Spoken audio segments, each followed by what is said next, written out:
Hey there, movie fans! Welcome to the Blues of September 2020.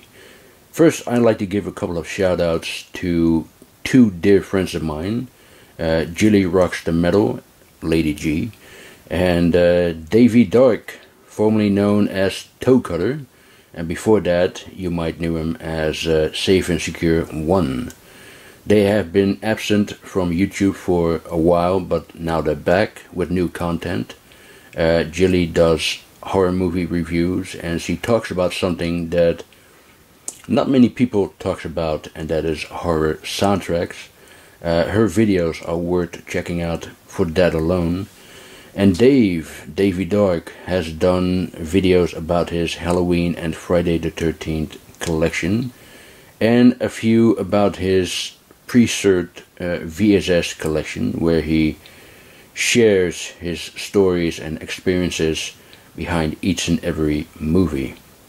So if you're a fan of horror films and heavy metal music, these are the ones you need to subscribe to. As usual, I will put the links to their channels in the description below. Go check them out, go subscribe to them, go support them, and tell them I sent you. Jilly Rocks the Metal and Davey Dark. It's great to have you two back again on the tube, and you guys have certainly been missed.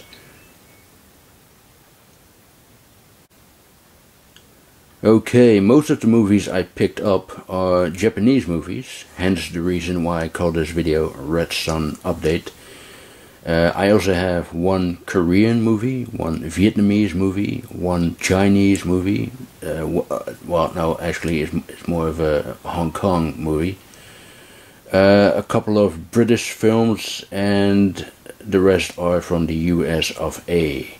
But we start off with a Canadian film, and that is the highly underrated Chain Dance, with a highly underrated cast. Michael Ironside, who also co-produced and co-wrote the movie. Brett Dourif, not Dorf, as it says here. Ray Don Chong, not Ching, as it says here.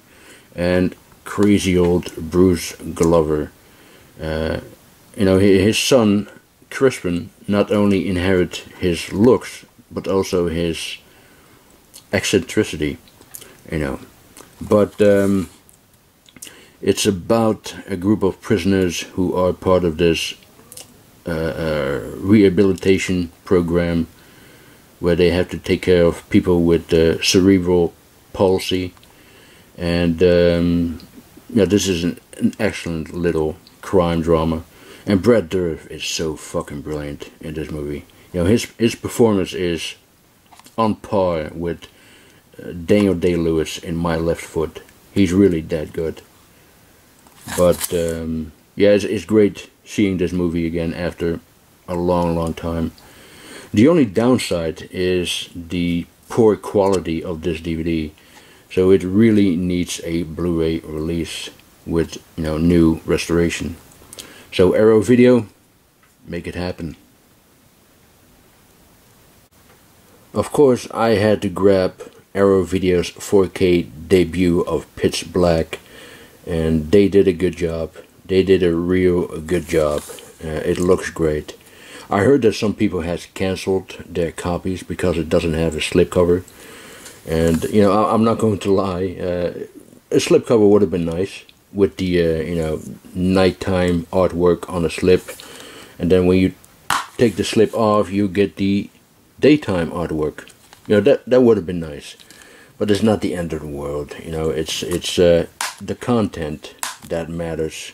And as always, Arrow Video delivers fantastic content.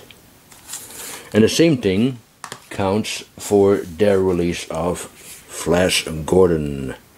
I picked up the Arrow Video instead of the Studio Canal box set from the UK. I was thinking of getting that one as well, but then I realized I have to pay £60-70 for just for a couple of CD soundtracks and some booklets. I'm crazy, but not that crazy. And besides, the contents, 4K transfer, bonus material, are pretty much the same. Although this Arrow release has some extras that are not on the Studio Canal version. But let me give you a closer look on this set. So you have your very nice thick booklet here.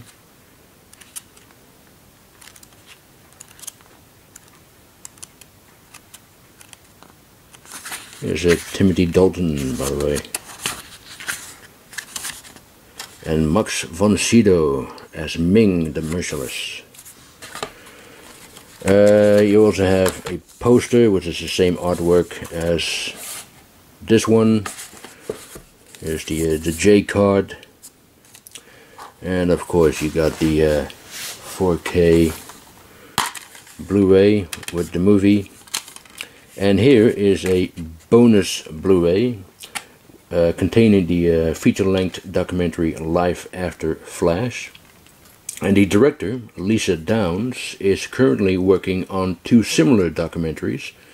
Life After the Navigator, which is about flight of the Navigator, and Life After Atreyu, and that one is about the never-ending story. So that is definitely something to look forward to. Anyway, it's a wonderful documentary, and Sam J. Jones, you know, he generally seems like a great guy. You know, most people see him as Flash Gordon, which is understandable, but I see him as the Highwayman. You know, that was my introduction to this actor. And for those who doesn't know, The Highwayman was a TV series from the late 80s that only lasted one season. I saw it when I was a kid and absolutely loved it. And I saw it years before Flash Gordon. So to me, Sam J. Jones is the Highwayman first and Flash Gordon second. And here's some lobby cards.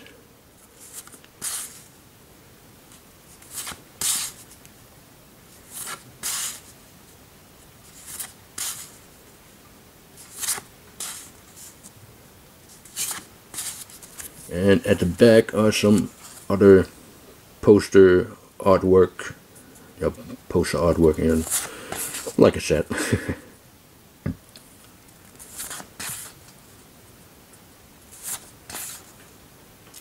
Ming wants you.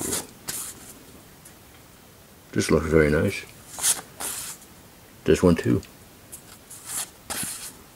Yeah, very, very nice.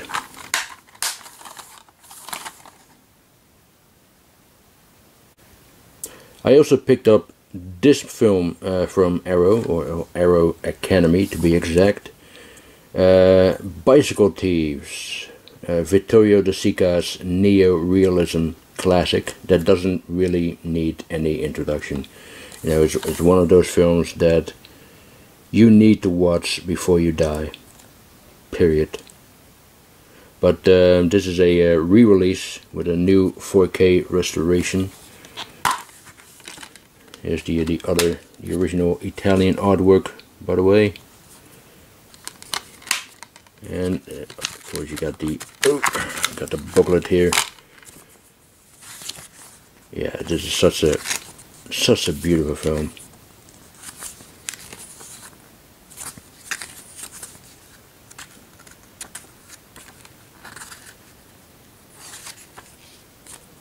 Yep, absolutely beautiful.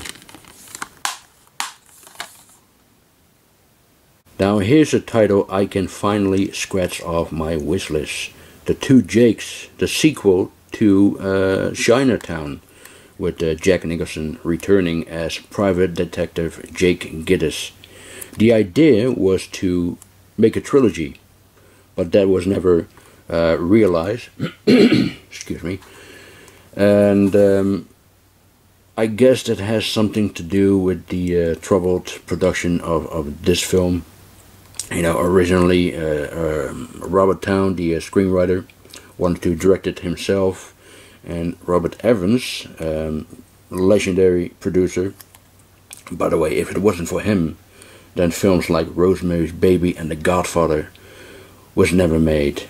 And you know, there's a wonderful documentary about his life and career called "The Kid Stays in the Picture," and I highly recommend that one.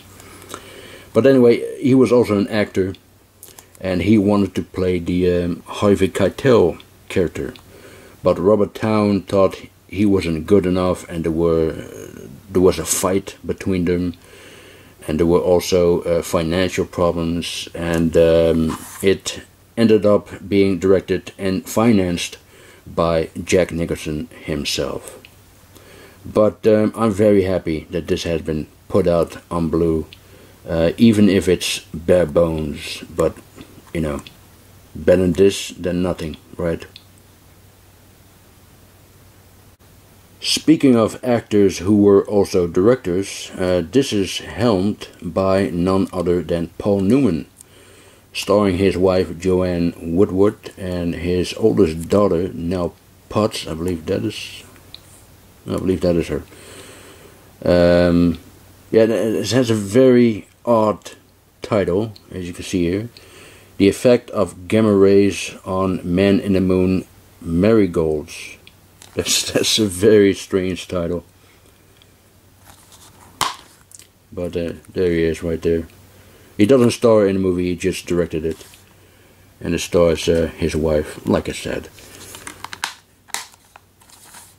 Yep, very nice. And I picked up To Sir with Love with Sidney Poitier. I've actually never seen this movie, believe it or not. Oh, almost loose there. You know, I recently found out that there's a sequel to this with Poitier and directed by Peter Bogdanovich, and I never knew that before. It must have slipped under my radar for some reason. And I got oh, I forgot to mention, but I'm sure you guys have noticed it already. These are Indicator Powerhouse Blu-rays. But anyway, this is the Odessa File with John Voight as a journalist who's investigating the suicide of an old Jewish man, and finds out that there's a secret organization of former SS officers. And there's the other artwork, by the way.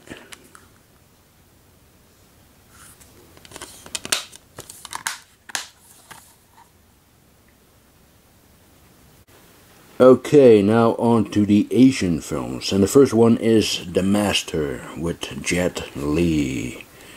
This is put out by 88 Films. And does this mean that 88 Films is going to release Jet Li movies now? You know, like what they're doing with Jackie Chan? That would be absolutely awesome if that is what they're going to do. But anyway, as you can see, there's a lot of bonus material, which is what we can expect from 88 Films. Very nice newly commissioned artwork there. And here's the original poster art. Of course, you got the Blu-ray, and there is a small poster inside, which is the same artwork as you know, the slipcover there, and some picture cards or poster cards there.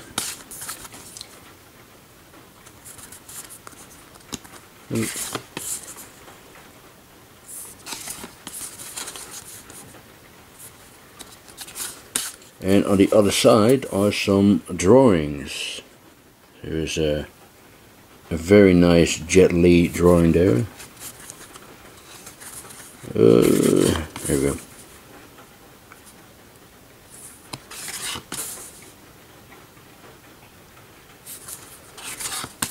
And these are credits, you know, from the people who are responsible for this Blu-ray release.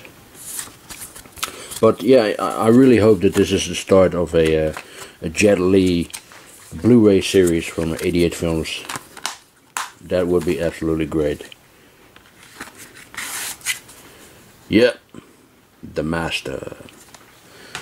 Next is Fury, a Vietnamese martial arts action drama about a mother who's trying to save her kidnapped daughter from a gang of traffickers. And story-wise, it's just another Taken ripoff, but it's very entertaining, and the fight scenes are fantastic, and they're reminiscent to The Raid and John Wick. Veronica, no, that's how you pronounce it. Veronica, no idea how you say it. I'm sure I butchered it, but anyway, she was fantastic as the mother, and apparently she was also in The Last Jedi.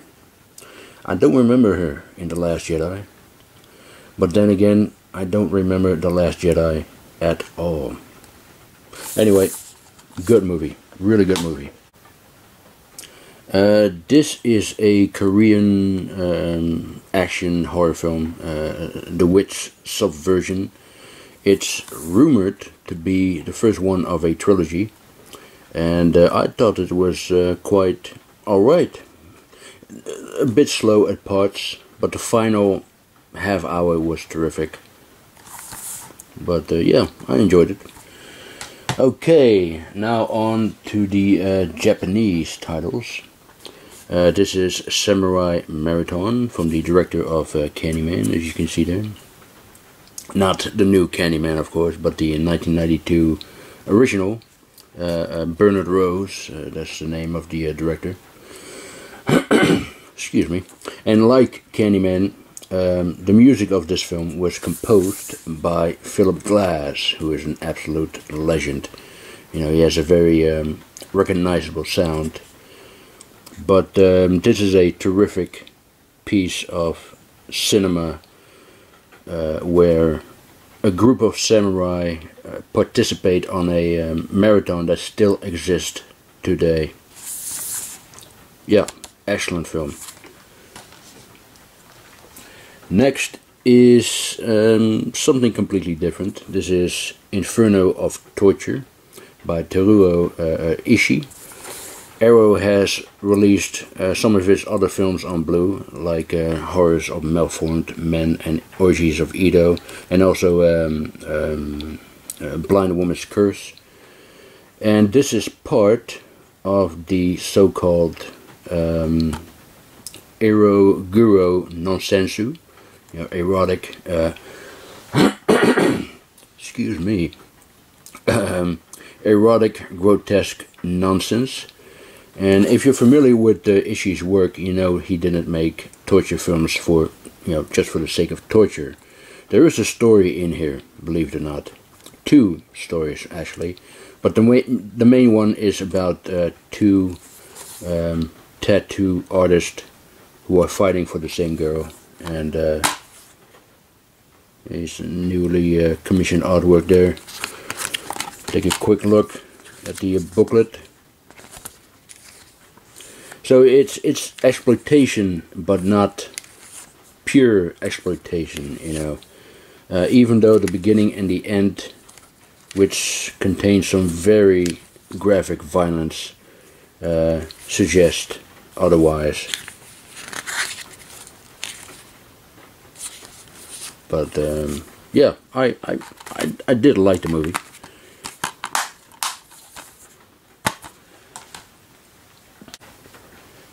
Okay, the next movies I'm about to show you are ones I haven't seen yet, so I cannot tell you much about them. This is The Mad Fox. It's a costume drama set in medieval Japan, directed by Tomu Oshida. He also did Bloody Spear and Mount Fuji, which I liked very much. And it certainly looks like a beautiful film.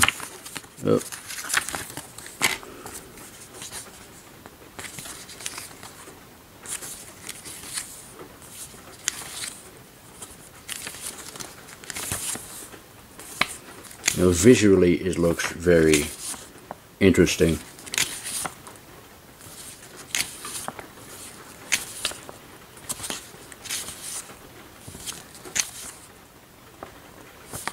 Yep.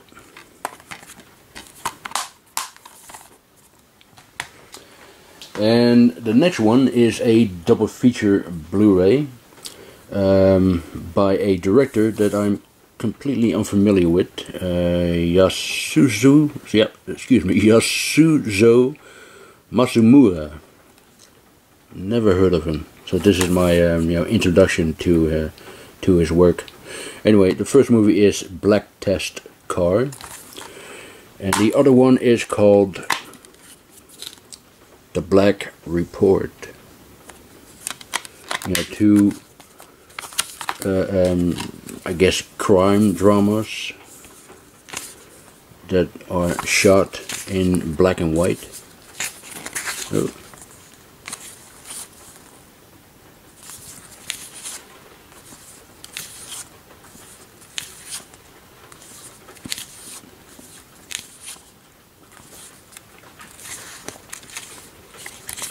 Yep, looks pretty good. Can't wait to check these films out. And here is the Arrow video box set of Graveyards of Honor. This has the original by Kenji Fukasaku. You know, I'm a huge Fukasaku fan. He directed many great Yakuza films in the 1970s, and this is one of them.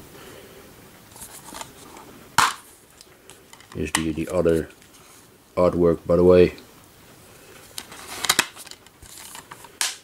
And here is the remake by Takashi Miike, or as he described it, the good-for-nothing, dangerous younger brother of Fukasaku's film. I like how he described it. And there's a very weird artwork right there. Yeah, very nice. Here's a quick look at the booklet. Yeah, I'm also a big fan of Takashi Miike. But Fukasaku, you know, I haven't seen one bad movie of him. Not one. Of course, he will always be known as the director of Battle Royale, and rightly so. You know, Battle Royale is a masterpiece. But he had done so much more great stuff.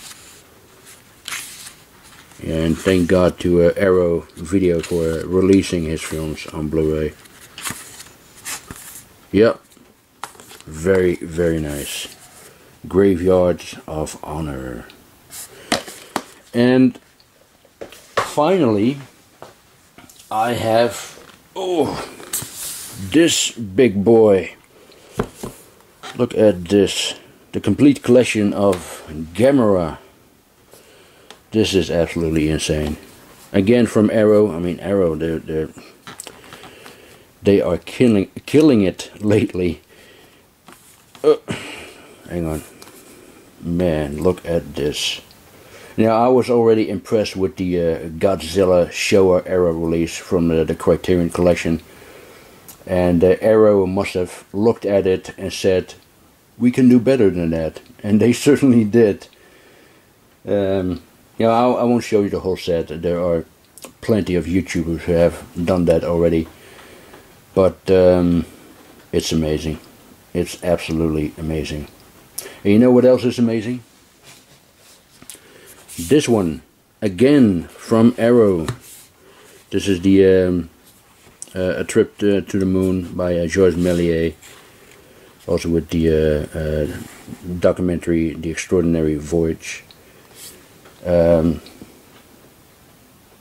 this is wonderful. Again, I'm not going to show the whole thing because there are videos out there who did that as well. But I've already have this movie and this documentary on a Blu-ray Steelbook from Flicker Alley, which is now out of print for many years. But I just wanted to get this release as well, just for the book alone.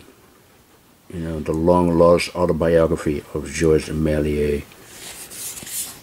Oh, Wow. Arrow Video, man, they're doing insanely good. And yeah, that's it for my September update. Thank you very much for watching. I hope you enjoyed it. I hope you all stay safe and well. And yeah, I'll talk to you next time. Bye.